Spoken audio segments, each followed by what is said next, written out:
A paz do Senhor a todos os irmãos. Nós estamos muito contentes de estarmos aqui hoje pela manhã. Já agradeço a toda a coordenação do CIMAD por essa abertura e aproveito também para trazer a saudação do nosso pastor, presidente, pastor Alcides Fávaro, da Igreja Assembleia de Deus no Ipiranga, em São Paulo. Nos foi passada uma grande responsabilidade, que é de falar sobre um continente importantíssimo no mundo, não é? Mas eu gostaria de ler um texto, e se o irmão aí da mídia já quiser colocar o PowerPoint, já pode deixá-lo no ponto, por favor. Evangelho segundo escreveu Lucas, capítulo 10, no versículo 2, diz assim: E dizia-lhes, grande é em verdade a seara, mas os obreiros são poucos. Rogai, pois, ao Senhor da seara, que envie obreiros para a sua seara. Nós estamos experimentando um crescimento vertiginoso na igreja evangélica brasileira. Até alguns disseram que nós fomos o povo que decidiu a última eleição, não é? Um crescimento vertiginoso. Alguns chegam a dados de nós termos mais de 35 milhões de membros no Brasil hoje. Eu fico pensando, Jesus falou isso aqui em Lucas, capítulo 10, versículo 2, quando realmente eram poucas pessoas que o seguiam e faziam a sua obra.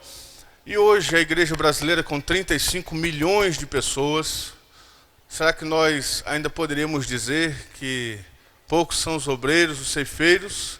Eu acredito que sim, que nós podemos dizer sim que são poucos os obreiros e ceifeiros, porque apesar de termos 35 milhões de membros na igreja brasileira hoje, não existe uma resposta equitativa, uma resposta paralela no campo missionário. E me foi passada a responsabilidade de falar sobre um panorama no continente europeu. Os irmãos já conseguiu colocar o PowerPoint? Eu vou precisar dele para estar conversando com os irmãos sobre isso. Falar sobre a Europa é um pouco difícil em um congresso de missões, porque a Europa parece que não toca muito os nossos corações, não é? Nós somos mais tocados quando se fala em África e atualmente quando se fala em Ásia, não é? No sul da Ásia principalmente, não é? Nós somos mais fáceis de ser tocados quando se fala nesses dois lugares. Quando se fala em Europa, geralmente um missionário, quando ele vai para o seu pastor ou para a sua igreja dizer: pastor, eu tenho um chamado para a Europa, ele é tido como um homem, um rapaz ou uma família que quer ir para um lugar de primeiro mundo, melhorar de vida, não é?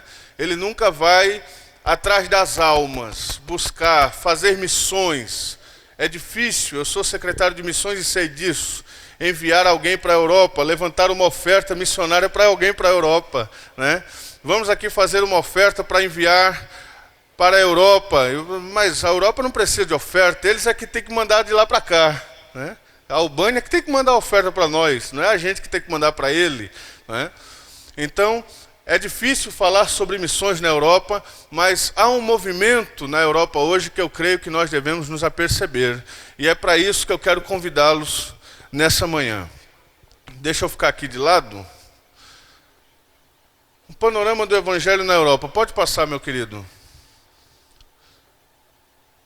Opa! Aqui não dá para ver direito, mas esses homens que estão aqui, são homens que marcaram a Europa de forma profunda. Esse daqui da frente não, esquece ele. Ele está aí de enxerido, como a gente fala no Nordeste. São os 4 lá atrás, Calvino, John Knox, Basel e Farel, não é? São reformadores. Essa foto aqui foi tirada em Genebra, lá na Suíça. Não é? Quando nós falamos de Europa, nós lembramos desses reformadores, que muita coisa que nós bebemos hoje na nossa teologia veio de lá. Pode voltar. Quando nós falamos Pode voltar um pouco? Depois desse. Isso. O continente europeu. São 750 milhões de habitantes, mais ou menos 12% do mundo mora hoje na Europa, 30% eslavos, 30% latinos, romanos e 30% alemães. O restante são os outros povos que estão chegando lá agora. A moeda é o euro, são 49 países que compõem, não é? 48 autônomos e mais a Rússia. A religião cristã, 71%. Mas quando nós falamos cristã, 71% diz, olha aí, para que enviar missionários para lá? Mas apenas 9% são protestantes. E na Europa existe, da mesma forma como existem aqui os católicos nominais, lá são os protestantes nominais. É aquele pessoal que só entra na igreja 2 vezes na vida, né? É uma quando casa e outra quando é carregado para o seu velório. Pronto. São as 2 vezes que ele entra na igreja durante a vida. Temos ali mais 5% de muçulmanos, que é uma parcela que nós vamos estar conversando um pouco mais, e sem religião, que também é algo que está crescendo muito na Europa, 22%. Pode passar, querido. Quando nós falamos de Europa, o que é que a gente lembra? Riqueza, estabilidade, segurança, não é? É aquilo que eu disse aos irmãos anteriormente. Lembramos da União Europeia, não é? Países de primeiro mundo. Pode passar. Mas hoje na Europa nós temos tudo isso daqui. Nós temos África na Europa, Ásia na Europa, muçulmanos na Europa, indianos na Europa, chineses na Europa. Hoje a Europa é uma mescla de pessoas muito grandes, né? Nós vamos em Londres, por exemplo, é difícil você encontrar um londrino. Você encontra tudo, menos um londrino, né? Você viaja em vários países da Europa, é difícil você encontrar um nativo. É mais pessoas que estão chegando para trabalhar. Essa é a realidade da Europa hoje. Vamos passar, irmão. Eis o desafio. Diante de tudo isso, né, é lógico que essa apresentação hoje pela manhã é uma apresentação muito concisa, muito sucinta, rápida, seca, não é? Porque o tempo não nos dá para falar tudo sobre esse grande panorama europeu. Mas o desafio, teologia liberal e a mudança cultural. Apesar da queda do comunismo na Europa, a teologia liberal afluiu com muita força, não é? E também a mudança cultural. Não é? Hoje o evangelho é uma frivolidade na Europa, não é tido mais com tanta seriedade como era tido antigamente. Igreja sem renovação. Foi feita uma estatística na Europa e a média dos membros, a média de idade dos membros nas igrejas, ela é de 48 anos de idade. Não é? Então uma igreja com a média de 48 anos de idade, quando aqui no Brasil está em torno de 23, 24 anos de idade, é uma igreja com pessoas antigas, uma igreja com pessoas que têm muita idade, não é? Então ela não está conseguindo se renovar, alcançar os jovens. Isso é um problema muito grande. 24 nações com menos de 1% de evangélicos. Está vendo, irmãos? 24 nações com menos de 1% de evangélicos na Europa. E nós pensamos que não precisamos evangelizar na Europa, onde 24 nações têm menos de 1% de evangélicos. 11 nações têm menos de 0,2%. Isso é estatística de país muçulmano, de país fechado, não é? 0,2%. Eu conheço um pessoal da Juvep, eles fazem missão no Nordeste do Brasil, e existe uma estatística aqui no Nordeste, eu sei que não é o meu tema, mas que existem mais de 10 mil distritos sem nenhuma presença evangélica ainda. Né? É a mesma realidade. Existem milhares de povoados na Europa sem nenhum crente sequer. Nós tínhamos um trabalho em um povoado chamado Gélida, fica próximo a Barcelona, na Espanha, e era o único trabalho. E quando nós íamos falar sobre o evangelho lá, era uma pregação que era muito difícil, né? E tinha outros e vários povoados, e dezenas de povoados perto ali, que as pessoas estavam nos convidando para ir abrir igrejas lá, e nós não conseguíamos alcançar. Essa é a realidade de vários países na Europa, povoados inteiros sem nenhuma presença evangélica. O trabalho missionário na Europa hoje ele se foca muito nas grandes capitais. Nós temos igrejas em Barcelona, em Madrid, nós temos igrejas em Lisboa, nós temos igrejas no Porto, nós temos igrejas em Frankfurt, nós temos igrejas em Munique e nas grandes capitais da Europa. Mas quando nós partimos para os interiores, como hoje nós temos ali um trabalho em uma cidade na Alemanha chamada Schweinfurt, ela fica a mais ou menos 250 quilômetros de Frankfurt, e nesse lugar não existe outra igreja evangélica a não ser a nossa, não é? É uma coisa muito difícil de se conceber isso, já que a Europa foi o berço de tudo isso, o berço do protestantismo, nós podemos assim dizer, o berço da reforma protestante, não é? Nós temos essa realidade na Europa. O crescimento da comunidade muçulmana, nós vamos estar falando um pouco mais sobre isso mais à frente. Pressões governamentais. Eu não sei se os irmãos estão sabendo aqui, não sei se alguém costuma ter contato com a missão Portas Abertas, né? Mas existe um chamado da missão Portas Abertas, chamada Free to Believe, né? Livre para crer, né? É um movimento de portas abertas para arrecadar assinaturas, eu não sei se o termo arrecadar está certo, mas para conseguir assinaturas de pessoas para enviar à ONU, porque está acontecendo um movimento na União Europeia que vai fechar e vai dificultar muito a pregação do Evangelho em muitos lugares, né? A pregação do Evangelho em muitos lugares, e é uma iniciativa do governo. Atualmente em Portugal, eu não sei se foi aprovado já, mas estava no Congresso um pedido de que não fosse mais usada a Bíblia em lugar público nenhum. Portugal, que não fosse usado mais a Bíblia, nem em júri, para colocar a mão na Bíblia e jurar, eu juro, falar a verdade, somente a verdade. Não pode mais, estava tramitando no Congresso, não sei se já foi aprovado, mas existe essa iniciativa de portas abertas, e eu gostaria de deixar aqui registrado que é algo que todos nós deveríamos participar. Se os irmãos pudessem depois dar as mãos a portas abertas nisso, se chama Free to Believe, né? Você acessa o site de Portas Abertas e assina.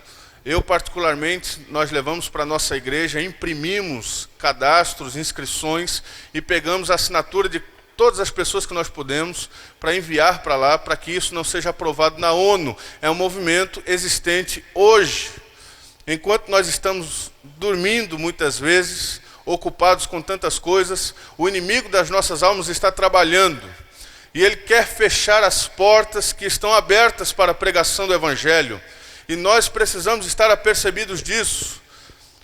Com grandes cortinas de ferro, como os países da cortina de ferro, que o nosso amado irmão falou aqui sobre a Albânia, aqueles países do leste europeu, que antes eram completamente fechados à pregação do Evangelho, e hoje estão abertos, permitindo com que isso seja feito. A igreja brasileira precisa participar disso com mais efetividade. Nós devemos levar a obra missionária para o além do emocional. Não é apenas algo que faz a gente chorar, é algo que faz a gente tomar uma atitude. É algo que faz a gente sair do lugar e querer se envolver de verdade. Porque não basta chorar e sentir no coração, porque quando os irmãos saírem daqui, os irmãos vão para ali do lado tem um lugar que nós vamos almoçar, e os irmãos vão falar como o Rio de Janeiro é bonito, como o Corcovado, e etc. E tantas outras atrações turísticas que aqui tem, mas a nossa oração é que os irmãos saiam dali e líderes possam sentar na mesma mesa e dizer o que é que nós vamos fazer para mudar essa realidade. O que é que nós vamos fazer? Vamos dar as mãos? Eu não posso fazer sozinho, mas se nós nos unirmos, nós vamos conseguir fazer. Que pessoas sentem na mesma mesa hoje, na hora do almoço, e possam ter isso em seus corações. Possam dizer, eu tenho uma igreja pequena, a minha igreja não tem condições, mas se nós nos unirmos, nós conseguiremos. Nós não podemos ficar de braços cruzados, dizendo como a agência missionária de David Livingstone disse a ele, quando ele foi ser enviado para a África, a agência dele disse, se Deus quisesse a salvação dos africanos, Ele mesmo salvaria eles. Nós não podemos fazer isso. Nós devemos dizer, Deus deseja a salvação dos perdidos e a ferramenta que Deus vai usar para isso é a minha vida. É a minha igreja. É a igreja onde eu pastoreio, onde eu sou líder. É a igreja onde eu mantenho influência. É a igreja onde eu congrego. Essas realidades, elas são hoje, aqui. Enquanto nós estamos aqui, eles estão trabalhando para que isso aconteça, para que países fechados, para que países abertos se tornem fechados ao Evangelho. Racismo, preconceito, também é um grande desafio. Quem aqui conhece a realidade europeia sabe que os europeus eles não gostam de se misturar e de fazer trabalhos manuais, trabalhos pesados, não é? E alguns países estão fechando a entrada de imigrantes devido a essa grande crise que houve na Europa, não é? Diante dessa grande crise que houve, Espanha, Portugal, a Grécia, não é? Agora mesmo nós estamos ouvindo de outros países que estão precisando de dinheiro do Fundo Monetário Internacional, enfim, eles estão fechando as suas fronteiras para a entrada de imigrantes. E aqueles que estão dentro, eles estão colocando para fora. E muitas dessas pessoas são irmãos, são pastores. Os vistos estão ficando mais difíceis para nós conseguirmos para alguns lugares. A entrada está ficando um pouco mais difícil. Nós devemos estar apercebidos para isso. Pode passar, meu querido, por favor. Aqui nós vamos entrar um pouco sobre a realidade do mundo muçulmano na Europa, né? Na Europa. Nós ouvimos falar sobre muçulmanos, a gente já pensa logo sobre Oriente Médio. Oriente Médio, Afeganistão, Paquistão e etc. Ou então na África Negra, no norte da África, não é? Chad e aqueles outros países do norte da África, o chifre da África. Mas na Europa, nós temos algo que nós devemos nos aperceber também. Os muçulmanos, em 1900, eles eram 12% da população. Os cristãos eram 26%. Em 1980, os muçulmanos passaram para mais de 15% da população. Os cristãos aumentaram para 30%. Em 2000, os muçulmanos já eram quase 20% da população. Os cristãos permaneceram entre os 30%, baixaram um pouco. E a previsão para 2025 é que os muçulmanos sejam 30% da população e os cristãos em declínio para 25% da população. Isso é algo que nós devemos estar apercebidos para isso. Há um mover muito grande da religião muçulmana na Europa. Nós vemos países como a Holanda, onde a taxa de natalidade é 1,8. E existe uma estatística mundial que para que um povo ele continue sendo povo, continue existindo durante a história, ele precisa ter uma taxa de natalidade no mínimo de 2. A Holanda tem de 1,8. Só que na Holanda, os muçulmanos têm uma taxa de natalidade de 8,1. 8,1. Então, enquanto um holandês tem um filho, um muçulmano tem 8. E vai influenciando, e vai crescendo na sociedade. E isso é uma realidade na Europa hoje, em vários países. A expectativa é que daqui a 10, 15 anos ele se torne um estado majoritariamente muçulmano. Majoritariamente muçulmano. Eles estão trabalhando para isso. Eles estão trabalhando para isso. Nós precisamos fazer algo. Pode passar, meu querido. Amanhã, lembra daquele primeiro quadro da Europa? Riqueza, segurança, estabilidade, União Europeia. Amanhã pode ser isso daqui. Você pode chegar na Europa e ver essa realidade, que você já vê em vários lugares. Tem bairros em Londres que você anda e é um bairro completamente muçulmano. completamente muçulmano, mulheres de burca, de cima a baixo, não é? Andando com seus filhos, com suas crianças, bairros inteiros que estão sendo transformados. E essa pode ser a realidade do amanhã. Um continente de maioria muçulmana. Pode passar, meu querido. O que faremos? Eu deixei isso aqui em branco, porque não sou eu que tenho que dar a resposta disso. Cada um aqui está aqui hoje para ser desafiado. O que faremos? O que é que nós vamos fazer diante disso? Será que a gente está aqui, como eu disse anteriormente, nós viemos aqui porque é um ambiente agradável, eu vou rever meus amigos, como eu estou vendo o pastor Paixão e outros que eu tanto amo e tanto prezo, né? Vi amigos também sentados aí. Será que eu vim aqui somente para isso? Ou eu vim aqui para saber o que é que Deus quer que eu faça agora? Será que eu vim aqui buscar uma direção de Deus, uma orientação de Deus? O que é que Deus quer que a sua igreja faça hoje? No que é que Deus quer que a sua igreja se envolva? No que é que Deus quer que a sua igreja coloque as suas forças? Aonde Deus quer que nós coloquemos as nossas forças?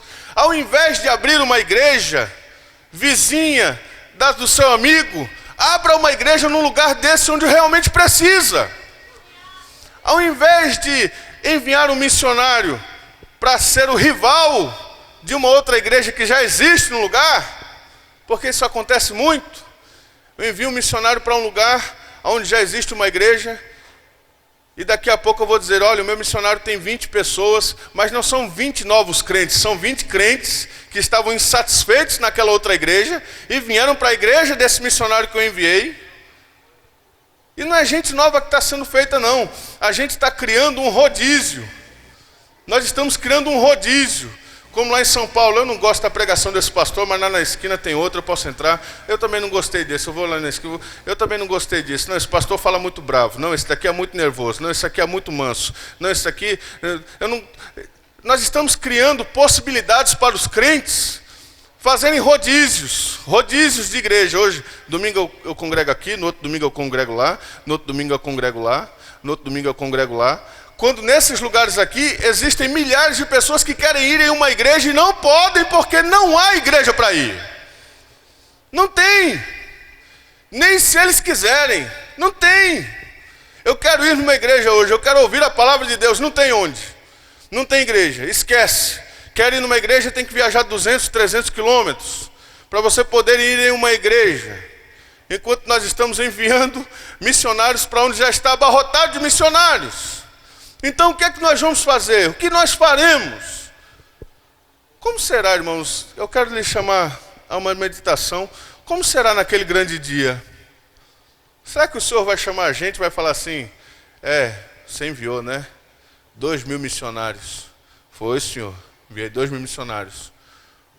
Mas você enviou para onde já tinha gente trabalhando. Será que você não aprendeu com Paulo? Que disse que pregava não sob fundamento alheio, em lugares onde realmente precisava. Por que você não pegou esses 2.000 missionários e enviou para 2.000 lugares onde não existe presença evangélica? Onde não existia ninguém para pregar? Por que você não pegou esses 2.000 missionários e não fez um estudo para saber aonde realmente está precisando? Ah, Senhor, eu fui na moda, era moda mandar missionário para lá, então eu mandei. Ah, era moda mandar missionário para cá, então eu mandei. Estava na moda. Mas Deus não vai levar em consideração que estava na moda.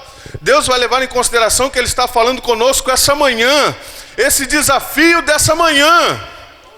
E amanhã, querido, se o Senhor voltar, não vai poder haver nenhuma desculpa, ninguém vai poder dizer a Deus que não sabia, porque está sabendo, está conhecendo, e Deus está nos chamando para mudar essa situação.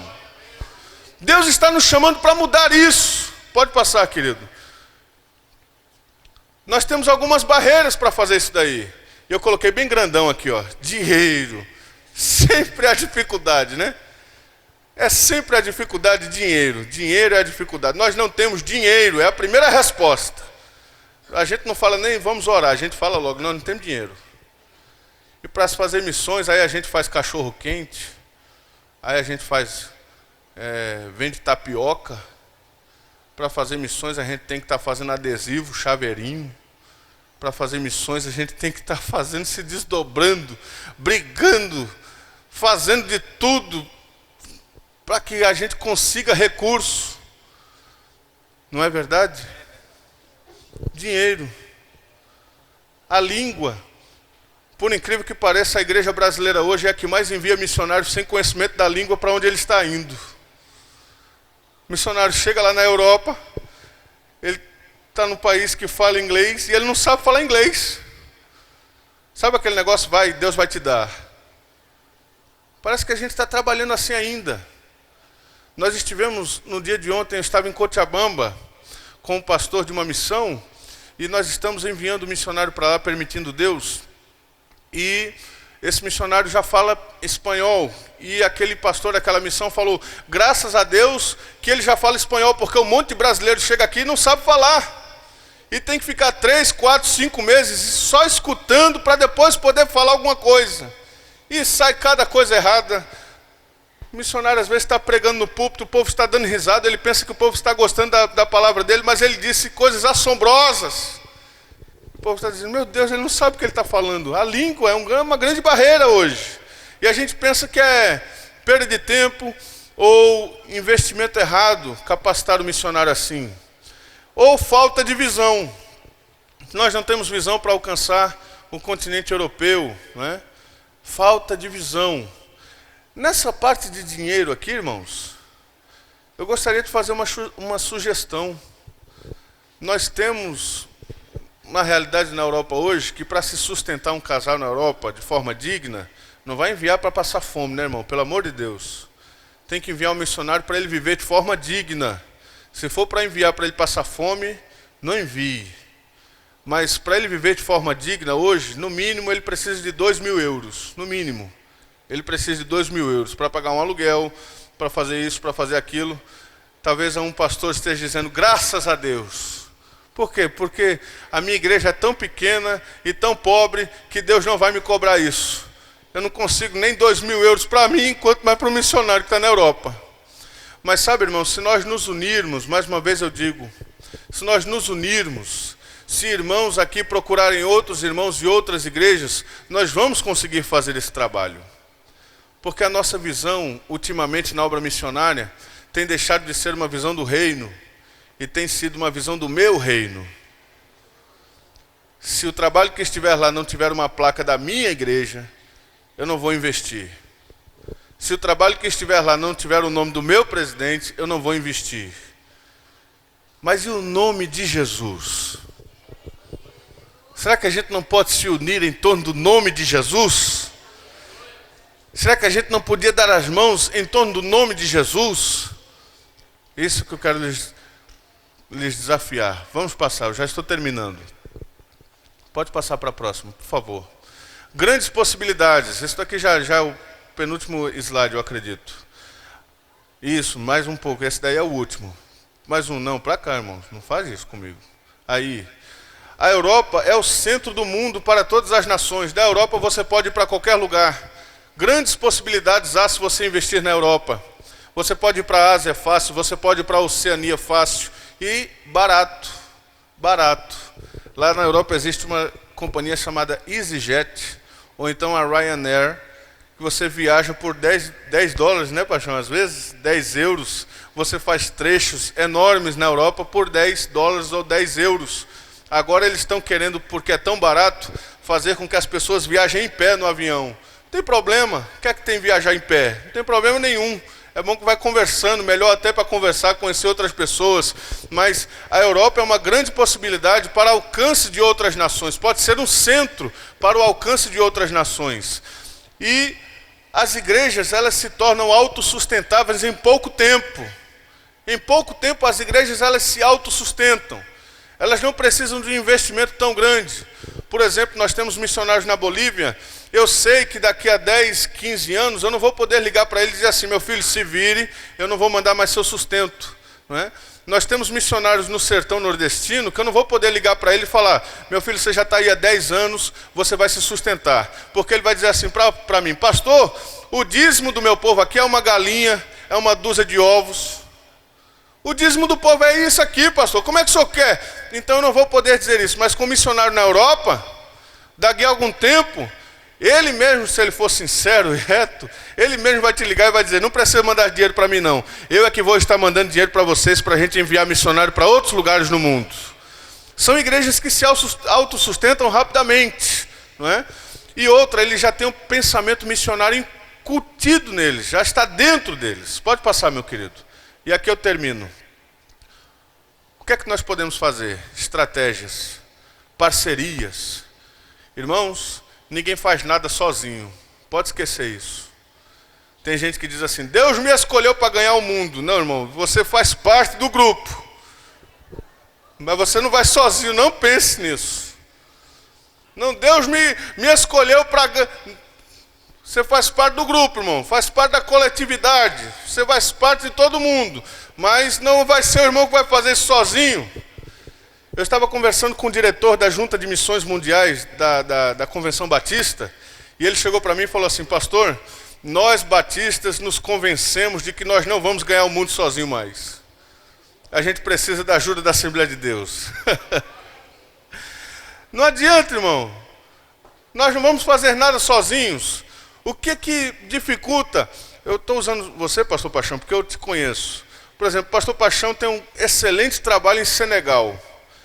Deus levantou um jovem na sua igreja para ir para o Senegal. O irmão vai enviar ele para Senegal sem saber de nada, sem saber para onde vai, aonde vai, onde vai morar, onde vai viver. Não sabe o que é que vai fazer, envia para lá. Não seria muito mais fácil chegar no pastor Paixão e dizer: o senhor tem uma base lá, o senhor pode receber o meu missionário? Fazer parcerias, saber onde os irmãos estão trabalhando, conversar com o pastor Pedro Inácio, conversar com o irmão da Albânia. Poxa, eu posso mandar um missionário para te ajudar? Parcerias, irmão, parcerias. Às vezes nós temos missionários em lugares onde várias pessoas têm missionários, cada um fazendo um trabalhinho pequenininho, mas podia estar fazendo um grande trabalho se estivessem trabalhando juntos.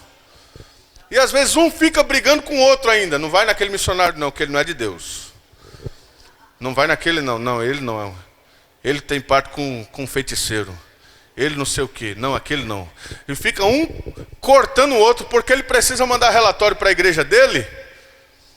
Porque se ele não mandar relatório, a igreja não envia o sustento, então ele tem que mandar alguma coisa, tem que dizer que está pregando para alguém, então ele faz isso. E, por último, apoio a projetos existentes. Nós não somos a última cocada preta do balaio. Tem gente fazendo e fazendo muito bem. Eu posso me juntar a eles. Eles já estão fazendo. Deus não está nos chamando para fazer nada novo. Já está acontecendo coisas grandiosas. Por exemplo, e aqui eu termino, a igreja da Finlândia, ela tem um missionário para cada 130 membros da igreja. 130 membros, um missionário. Já pensou a gente? 35 milhões de membros. Quantos missionários nós não teríamos? Tem gente fazendo coisas maravilhosas. Nós podemos dar a mão a eles e ajudá-los a fazer também. Eu quero agradecer por essa oportunidade. Deus abençoe a cada um dos irmãos em nome de Jesus.